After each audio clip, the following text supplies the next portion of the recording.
Hello students, কেমন আছো তোমরা সবাই? আশা করছি ভালো আছো।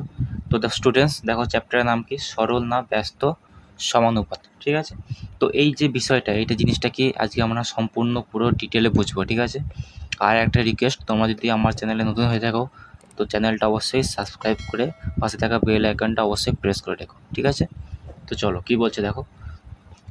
2 নম্বর আমি দেখো এক্সাম্পলের প্রশ্ন করে নিয়েছি। ঠিক আছে, তোমাদের বোঝানোর জন্য। দেখো কি বলেছে, এবার ছুটিতে আমরা পুরী বেড়াতে যাব। ঠিক আছে, সেই জন্য বাবা 920 টাকায় 4টি টিকিট কিনে আনলেন। বেশ, আমরা তিনজন বন্ধু আমার তিনজন বন্ধু আমাদের সঙ্গে বেড়াতে যেতে চাইলো। বেশ, অঙ্কটা যেহেতু এইভাবে দিয়ে আছে তাই আমি এইভাবে লিখেছি। ঠিক আছে, কি বলছে, ছুটিতে তারা বেড়াতে যাবে, তার জন্য তারা 920 টাকায় 4টি টিকিট কিনেছে। বোঝা গেছে। এবার পরে কি বলছে যে তার আরও তিনজন বন্ধু বেড়াতে যাবে। তার মানে কজন যাবে এখন? টোটাল 7জন দেখো লেখাও আছে। আমরা মোট তাহলে 4 + 3 7জন বেড়াতে যাবো।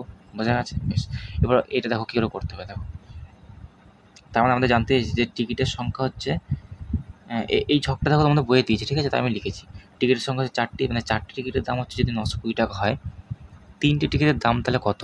এটা আসলে তোমাদের জানতে চাইছে। বোঝা গেছে, প্রশ্ন এটাই করেছে যে 4 পিস টিকিটের দাম যদি 920 টাকা হয়, 3 পিস টিকিটের দাম তাহলে ক টাকা হবে। ঠিক আছে, তো অঙ্ক করার নিয়মটা তাহলে দেখো, জিনিসটা টেকনিকটা কী করে করতে হয়। এভাবে লিখবে, টিকিটের সংখ্যা এখানে আছে লেখা, এভাবে লিখবে 4টি টিকিটের দাম হচ্ছে 920 টাকা। বোঝা গেছে, 920 টাকা।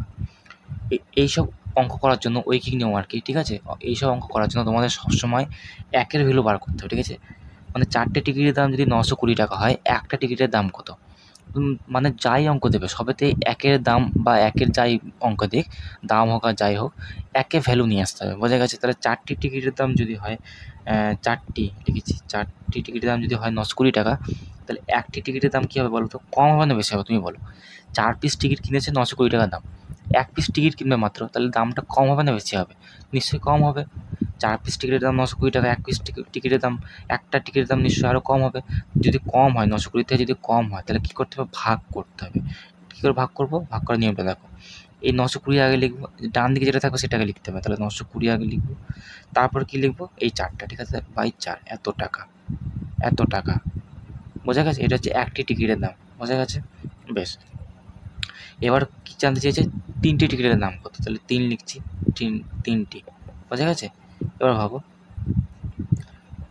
একটি টিকিটের দাম ধরো এত টাকা। ঠিক আছে, তাহলে 3 পিস টিকিটের দাম কত হবে? যদি বলি যে একটি পেনের দাম যদি 5 টাকা, তাহলে 3টি পেনের দাম কত হবে? 15 টাকা। একটি পেনের দাম 5 টাকা হলে 3টি পেনের দাম 15 টাকা। কী করে বার করলাম? গুণ করে বার করলাম। সেরকম একটি পেনের দাম এত টাকা হলে 3টি পেনের দাম আরও বেশি হবে। বেশি হলে গুণ করতে হবে। কী করবো? আগে এইটা লিখবো আগেরটা, তারপরে 3-এর সঙ্গে গুণ করবো। তাহলে 920/4 × 3। এবার এটা কাটাকুটি করবো, এত টাকা। ঠিক আছে, এত টাকা। এবার এটা কাটাকুটি করবো, তাহলে কত হবে? 4 × 2 = 8। ঠিক আছে, 4 × 3 = 12, 0। এবার গুণ করবো, 3 × 3 = 9, 3 × 2 = 6, আর এই 0 690 টাকা। বোঝা গেছে। এটা হচ্ছে আমাদের অ্যান্সার। আশা করছি তোমরা বুঝতে পেরেছো। এবার নেক্সট অঙ্ক দেখো, আরও ভালো বুঝতে পারবে। তারপরে এক্সাম্পলটা দেখো কী বলেছে। 3 নম্বর এক্সাম্পল, কোনো সম্পত্তির মোট পরিমাণের 9/10 অংশের মূল্য 9/10 9/10 অংশের মূল্য হচ্ছে 6,543 টাকা হলে ওই সম্পত্তির মোট পরিমাণের হাফ অংশের মূল্য কত দেখি। দেখো, এই অঙ্কটা আমি তোমাদের ছবি এঁকে দেখো কেমন করে বোঝাচ্ছি। দেখো, কোনো একটা সম্পত্তি ধরো, এত বড় একটা সম্পত্তি। ঠিক আছে, এটা 10 ভাগের 9 ভাগ। ঠিক আছে, মানে যদি ভাগ করি আমি 1 2 3 4 5 6 7 8 9 10, দেখো ভাগ যদি করি আমি 1 2 3 4 5 6 7 8 9 10, 10 অংশ। 10 অংশের মধ্যে 1 অংশ। ঠিক আছে, এই 1 অংশের দাম কত বলেছে? না, সরি, 10 ভাগের 9 অংশ, মানে পুরোটা। এই একটা বাদ দিই, মানে এই পুরো অংশটা, সব অংশ মিলে। ঠিক আছে, পুরো অংশ, শুধু এইটা বাদে, এই অংশটা বাদে, এটা বাদে। ঠিক আছে, এই পুরো অংশ মানে এখান থেকে এতটা, এতটা। ঠিক আছে, এখান থেকে এতটা, এই অংশের দাম কত? এই অংশের দাম হচ্ছে 6,543 টাকা। বোঝা গেছে কী বললাম? পুরো অংশটা বলছে ওই সম্পত্তির মোট পরিমাণের হাফ অংশের দাম কত এবার বলেছে। মানে ধরো এই সম্পত্তি আছে, এই সম্পত্তিটাই আছে। ঠিক আছে, আমি একই আঁকলাম। এটা বলছে 2 ভাগের 1 অংশ, মানে হাফ হাফই ভাগ করলাম। হাফ হাফি ভাগ করলে এই 1 অংশের দাম, মানে এইটা, এইটার দাম কত, এইটার মূল্য কত, এইটা জানতে চেয়েছে, বোঝা গেছে? ওই একই সম্পত্তি এটাকে 2 ভাগের 1 ভাগ করলাম, এটাকে 10টা ভাগ করি, 10টা ভাগের মধ্যে 9টা ভাগের দাম হচ্ছে 6,543 টাকা। আর তারপর বলেছে ওই সম্পত্তিটি 2 ভাগের 1 অংশের দাম কত, বোঝা গেছে? তো অঙ্কটা তো কীরকম করবো দেখো, লিখি 9/10 অংশের দাম কত, দাম হচ্ছে 6,543 টাকা, বোঝা গেছে? 9/10 অংশের দাম হচ্ছে এত, মানে 10 ভাগের মধ্যে 9 অংশের দাম হচ্ছে এত টাকা। এবার এই এক একটা অংশের দাম কত সেটাকে বার করি, তাহলে আমাদের সুবিধা হয়ে যাবে জিনিসটা। কেন বার করবো? কারণ কি বলে দিয়েছি যে ঐকিক নিয়মে সবসময় একে বার করতে হবে, বোঝা গেছে? ঐকিক নিয়মে সবসময় একে বার করতে হবে। তো দেখো তাহলে কি হচ্ছে, এক অংশ বার করতে হবে আমাদের, তাই তো? তাহলে এক অংশের দাম কত, 9/10 অংশের দাম যদি এত টাকা হয়, এক অংশের দাম নিশ্চয়ই কম হবে কি বেশি হবে, তুমি সেটা শুধু ভাবো। 10 ভাগের মধ্যে 9 ভাগের দামই হচ্ছে এতটা, তাহলে 10 ভাগের মধ্যে 9 অংশের দাম এতটা, তাহলে 10 ভাগের মধ্যে মাত্র এক অংশ বার করবো, তাহলে নিশ্চয়ই দামটা কম হবে, কম হলে ভাগ হয় জানি।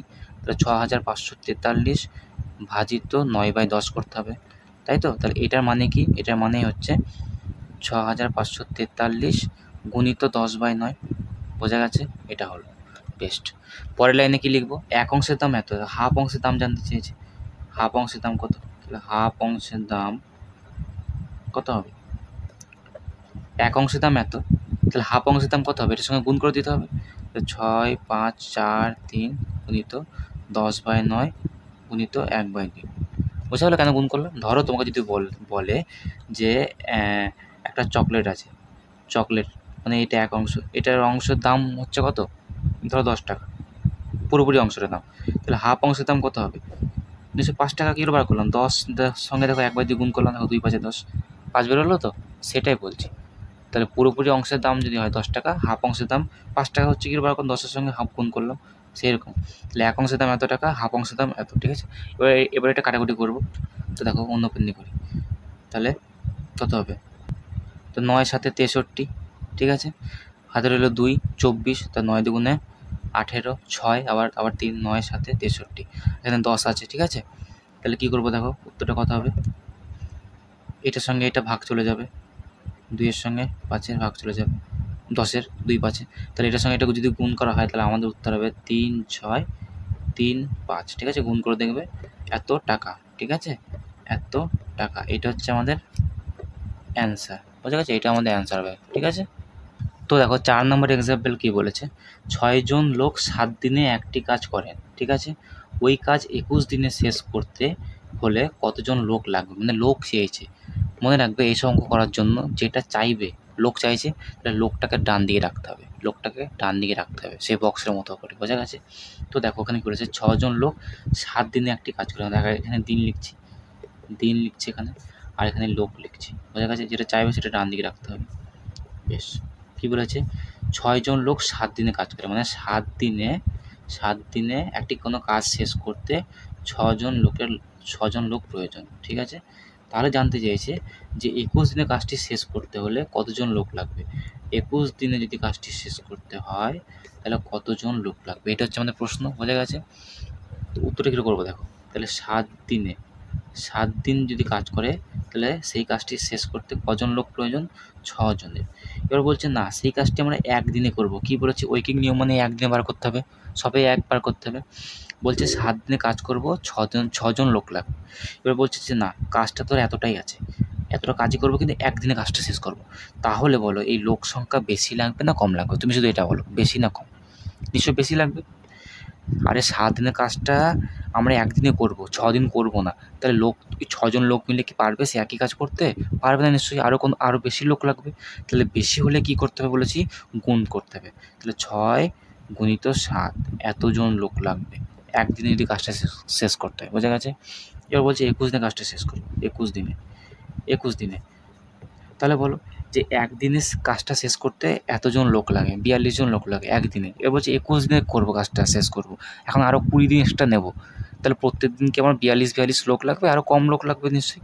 তাহলে কম হলে কী করবো, 21 দিন কম হলেই ভাগ করে দেবো, তাহলে 6 গুণিত 7 ভাজিত 21 এতজন, বোঝা গেছে? তাহলে কাটাকুটি করবো, কত হচ্ছে কাটাকুটি করলে, 7 3 21, 3 2 6, বোঝা গেছে? তাহলে আমাদের উত্তর কত হবে? আমাদের উত্তর হবে 2 জন। কত হবে উত্তর? 2 জন। মানে যে 21 দিনে যদি কাজটা শেষ করতে হয় সেই কাজটা তাহলে আমাদের মাত্র 2 জন লোক লাগবে, এতজন লোক লাগবে। এটা হচ্ছে আমাদের অ্যান্সার, বোঝা গেছে? তাহলে হবে 21টা দিন লাগাবে, তাহলে 2 জন করে লোক লাগলেই হবে, ঠিক আছে? এবার বলছে না আমি একদিনে কাজটা শেষ করবো, তাহলে বেশি তো লোক লাগবেই, তাই না? এটা তোমাদের বুঝতে হবে, কোথায় বেশি হবে কোথায় কম হবে। বেশি হলে গুণ হবে, মনে রাখবে এখানে এই সেকেন্ড স্টেজে। আর যদি কম হয় তাহলে ভাগ হবে। বেশি হলে গুণ, কম হলে ভাগ, ঠিক আছে? আগেগুলো তো কম ছিল তাই ভাগ করলাম, বেশি আছে মানে গুণ করবো, বোঝা গেছে? তো এই ছিল আজকের ক্লাস।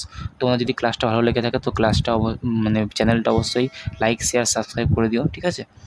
তোমার বন্ধুদের সঙ্গে অবশ্যই শেয়ার করে দিও। তো চলো, থ্যাংক ইউ।